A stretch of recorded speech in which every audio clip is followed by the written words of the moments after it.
Mayong adlaw mga kapatrol, this is Patrolman Ramon sa BMN Philippines. Nakarecord ang Philippine Institute of Volcanology and Seismology o kon PIVOX sang 14 ka beses nga pagtayog sang bulkan kanaon sa Negros Island Region sumo nga adlaw. Suno sa ila pinaka-latest nga report Webes Marso 5 ug 2026. Yaring report namon gintutukan.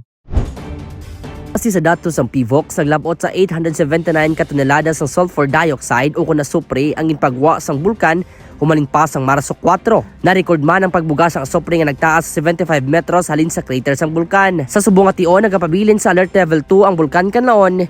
Ini nagakahulugan nga mayara gihapon nga nagapadayon nga volcanic unrest kag posible ang masunod nga pagbuga o kung mas mabaskog nga aktibidad sang bulkan.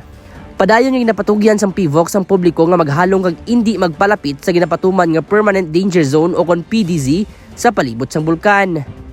Ini ang pinaka-latest nga update parte sa kaimtangan sang bulkan kanlaon. Ini si Patrolman Ramon para sa Bayan Media Network.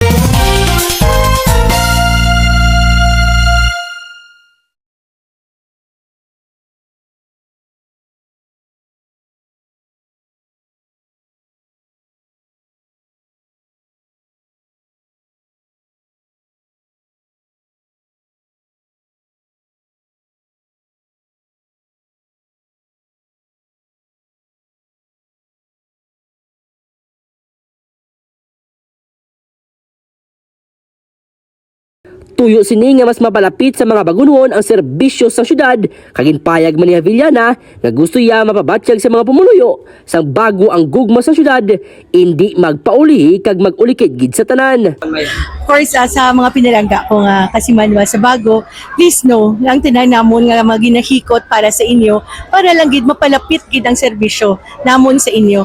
Example, ang PhilHealth na sulong purok na kita ha. So wala na gid rason nga hindi ka mo makover sang PhilHealth kay gatingwa gid ang inyo local government na tagaan ka mo protection sa inyo kaayong lawas. And of course, through this initiative, we hope nga akong ginahandom nga mabatsyagan nyo man nga may gobyerno ka mo nga gaulikid ga amuma kagalantaw gid sang inyo mayo man nga buwas tablag.